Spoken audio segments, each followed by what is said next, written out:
അങ്ങനെ 4 കാശൊക്കെ ആശുപത്രിയിലുള്ള രോഗിയുടെ നിന്ന് വാങ്ങിച്ച് ഞാനോ ബേബിയോ കഴിഞ്ഞില്ല. അത് വലിയ അനുഗ്രഹം. ഇപ്പം എവിടെ ചെന്നാലും കാണുന്നവർ സാറേ ഞാൻ പണ്ട് കവറുമായിട്ട് വന്ന സാറെന്നെ ഓടിച്ചു തന്നു.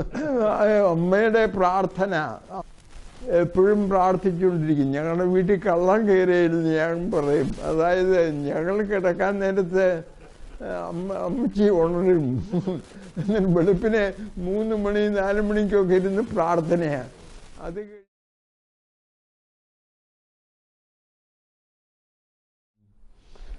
നമ്മുടെ ഈ കുടുംബത്തെ കുറിച്ച് ഇവിടെ ചെറുതായിട്ടൊന്ന് പറയാമോ? മക്കളുടെ കാര്യമൊക്കെ. പാപ്പുട്ടൻ അല്ല, ഇവിടുത്തെ ഡോക്ടറുടെ ഫാമിലിയെ കുറിച്ചൊന്ന് പറയാമോ? ഞങ്ങളുടെ ഫാമിലി അത് ഞങ്ങള് 7 ആണുങ്ങളും 2 പെണ്ണുങ്ങളും. അത് എല്ലാ കൊച്ചു പിള്ളേരും നല്ലതായിട്ട് വന്നു. ഫസ്റ്റ് ഡോക്ടറിൻ്റെ ഫാമിലി ഇപ്പം 36 പേരുണ്ട്. എൻ്റെ കുടുംബത്തിലും എൻ്റെ പെങ്ങന്മാരുടെയും ജ്യേഷ്ഠന്മാരുടെയും മക്കളും ഒക്കെ ആയിട്ട് 36 പേരുണ്ട്. ഡോക്ടേഴ്സാണ് കൂടുതൽ. എൻ്റെ നേരെ മൂത്ത ജ്യേഷ്ഠൻ PC കുര്യൻ കൽക്കട്ടയിലും ഒക്കെ ഉണ്ടായിരുന്ന അദ്ദേഹത്തിന് ഇവിടെ വന്ന് പാമ്പാട്ടിലായിരുന്നു, കോത്തരയാണ് താമസിച്ചിരുന്നത്. പുള്ളിയുടെ 2 പിള്ളേര് ട്വിൻസ് മിടുക്കര് പിള്ളേര്. അവരെ +2 കഴിഞ്ഞിട്ട് IIT മദ്രാസിൽ അഡ്മിഷൻ കിട്ടിക്കഴിഞ്ഞിട്ട് ഇവർ തന്നെ ഒരു പരീക്ഷയ്ക്ക്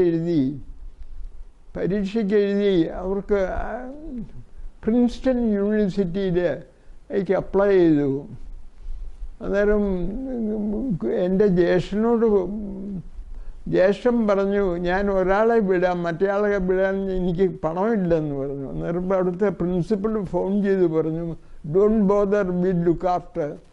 2 പേരെയും വിട്ടു. അവിടെ 2 പേരും എൻജിനീയറിങ് പാസ്സായി. ഒരുത്തൻ ഫസ്റ്റ്, മറ്റവൻ സെക്കൻഡ്.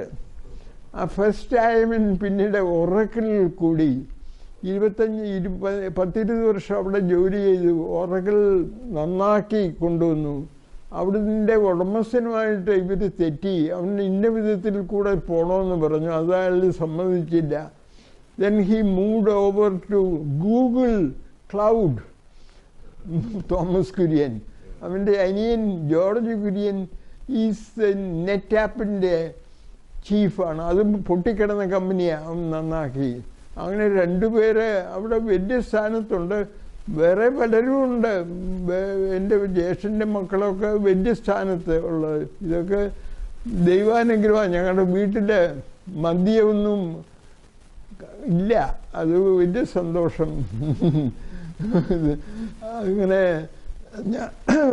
അമ്മയുടെ പ്രാർത്ഥന എപ്പോഴും പ്രാർത്ഥിച്ചുകൊണ്ടിരിക്കും. ഞങ്ങളുടെ വീട്ടിൽ കള്ളം കയറിയായിരുന്നു ഞാൻ പറയും. അതായത് ഞങ്ങൾ കിടക്കാൻ നേരത്തെ അമ്മച്ചി ഉണരും.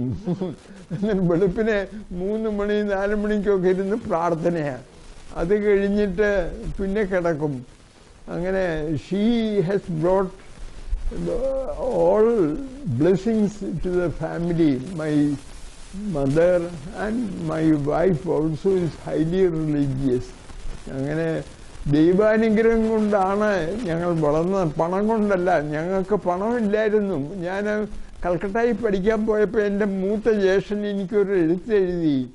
നിൻ്റെ ചേട്ടന്മാരെല്ലാം ചങ്ങനാശ്ശേരിയിലും പുതുപ്പള്ളിയിലും കോട്ടയത്തും ഒക്കെ പഠിച്ചപ്പം നിനക്ക് കൽക്കട്ടയ്ക്ക് പോകണം, നീ അടുത്ത് ലണ്ടനിലേക്ക് ആണോടാന്ന് ചോദിച്ച് എനിക്കൊരു എഴുത്തുണ്ട്. എനിക്കൊരു പ്രയാസവും വന്നില്ല. അതായത് ഞങ്ങൾക്ക് പറമ്പൊക്കെ ഉണ്ട്. 100 തേങ്ങ വിറ്റാൽ 1.5 രൂപ, ഒരു ചാക്ക അരിക്ക് 3.5 രൂപ. ഇതുകൊണ്ടൊക്കെയാണ് ഞങ്ങൾ വളർന്നത്. എന്നാലും ഈ ജ്യേഷ്ഠൻ ഇങ്ങനെ പറഞ്ഞെങ്കിൽ എനിക്ക് വലിയ സന്തോഷമായിരുന്നു. അതിന് ഞങ്ങളെല്ലാം നോക്കിയത് അദ്ദേഹമാണ്. പണം വേണ്ടേ? ഇവരെ ഇറക്കുമായിരുന്നു. എന്നെ കാഞ്ഞിരപ്പള്ളിയിലൊരു രോഗിയെ കാണാൻ കൊണ്ടുപോയി. ഞാൻ ആ രോഗിയെ മെഡിക്കൽ കോളേജിലോട്ട് കൊണ്ടുപോയതുകൊണ്ട് ഞാൻ പറഞ്ഞു എനിക്ക് ഒന്നും തരണ്ടെന്ന് പറഞ്ഞു. അങ്ങനെ 4 കാശൊക്കെ ആശുപത്രിയിലുള്ള രോഗിയുടെ നിന്ന് വാങ്ങിച്ച് ഞാനോ ബേബിയോ കഴിഞ്ഞില്ല. അത് വലിയ അനുഗ്രഹം. ഇപ്പം എവിടെ ചെന്നാലും കാണുന്നപ്പോൾ സാറേ ഞാൻ പണ്ട് കവറുമായിട്ട് വന്ന സാറെന്നെ ഓടിച്ചു തന്നു. ബേബിയുടെ ഫാദർ, ബേബി മണപ്പുറത്ത് ആണ്. ബേബിയുടെ അമ്മ അക്കരെ കുടുംബത്തിൽ CJ കുര്യൻ എന്ന് പറഞ്ഞ പഴയ വട്ടപ്പണി കേസിലെ ആളിൻ്റെ മകളാണ് ബേബിയുടെ അമ്മ. ബേബിയുടെ ഫാദറ് മണപ്പുറം MC തോമസ്, വലിയ മിടുക്കനാ. ഇവർക്ക് വലിയ പണമൊന്നുമില്ല. പുള്ളി സത്യസന്ധനായിരുന്നു. CP രാമസ്വാമി അയ്യരുടെ സെക്രട്ടറി ആയിരുന്നു. അസാധ്യ കമാൻഡാണ് ഇംഗ്ലീഷ്. പുള്ളി ഒരു ഡ്രാഫ്റ്റ് എഴുതിയിട്ട് CP രാമസ്വാമി അയ്യർ നോക്കുക പോലുമില്ല. മറ്റവരുടെയൊക്കെ വലിച്ചു കീറി എഴുതും, അവരുടെ മുഖത്തോട്ട് എറിയുമായിരുന്നു. പുള്ളിക്കാരന് സെക്രട്ടറി ആയിട്ട് ഇങ്ങനെ വളർന്നു. പിന്നെ തഹസീൽദാരായി, അങ്ങനെയൊക്കെയായി. റിട്ടയർ ചെയ്തപ്പം പുള്ളിക്കാരനെ കയർ ബോർഡ് ചെയർമാനാക്കി. അങ്ങനെ ഡൽഹി പോയി തിരിച്ചു വന്നു. അത് കഴിഞ്ഞിട്ടൊരു പനി വന്നു, വയറ്റ് സോക്കേടുണ്ടായി. എന്നതാണെന്ന് ചോദിന് ഡയഗ്നോസിസ് ഒന്നുമില്ല. ഇവിടുന്ന് ആരാണ്ടെ കൊണ്ടുപോയി കാണിച്ചു, എറണാകുളത്തും കാണിച്ചു. ഏതായാലും ഡയഗ്നോസിസ് തെറ്റിപ്പോയി, പുള്ളി മരിച്ചുപോയി. മരിച്ചപ്പോൾ ഈ കുടുംബത്തിൽ ഇവർ ബേബി സെക്കൻഡ് ഇയർ പഠിക്കുന്നു, മറ്റേ പിള്ളേരെല്ലാം പഠിക്കുക. 2 ആങ്ങളമാരെ ഗവൺമെൻറ്റിൻ്റെ സഹായത്തിൽ ഒരാളെ റഷ്യയിലും ഒരാളെ ജർമ്മനിയിലും വിട്ടു പഠിക്കാൻ എൻജിനീയറിങ്. അവർ രണ്ടുപേരും തിരിച്ചു വന്ന് നല്ല ജോലിയായി. ഞാൻ ബേബിയെ കെട്ടി. അത് കഴിഞ്ഞ് മറ്റുള്ള എല്ലാവരുമൊക്കെ നല്ല വിധത്തിലായി. Family has grown up very well. മക്കളൊക്കെ വലിയ മിടുക്കരാണ്. ഒരു ആങ്ങളുടെ മകൻ MRFിലെ ഒരു ജനറൽ മാനേജറാണ്.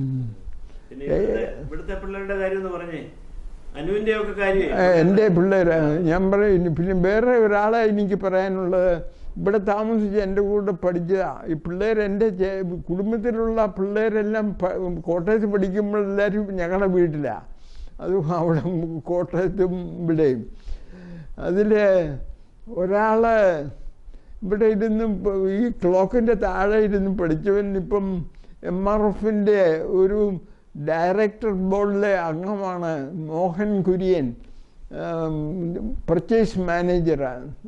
ഓണസ്റ്റാണ്, 5 പൈസയുടെ കളിപ്പീരില്ല. അവനെ പിടിച്ചു കൊടുത്ത ജോലിയാണ്. ഷിബുവിൻ്റെ ജ്യേഷ്ഠൻ. പിന്നെ അവൻ്റെ ചേട്ടൻ Raju, he's in America, Cleveland, IIT പാസ്സായി ഇവിടുന്ന് പോയതാണ്. അവരെല്ലാം ഞങ്ങളുടെ വീട്ടിൽ താമസിച്ച് പഠിച്ചവരാ.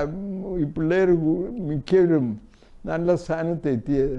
അതൊക്കെ അനുഗ്രഹം. എനിക്ക് എൻ്റെ മകൻ ഡോക്ടർ കാരിത്താസ് ആശുപത്രിയിലെ കാർഡിയോളജിസ്റ്റാണ്.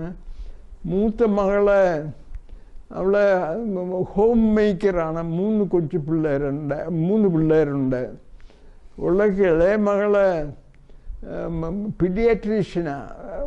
She's married to the neuro surgeon തോമാച്ചൻ്റെ മകൻ അജിത് തോമസ് ജോൺ.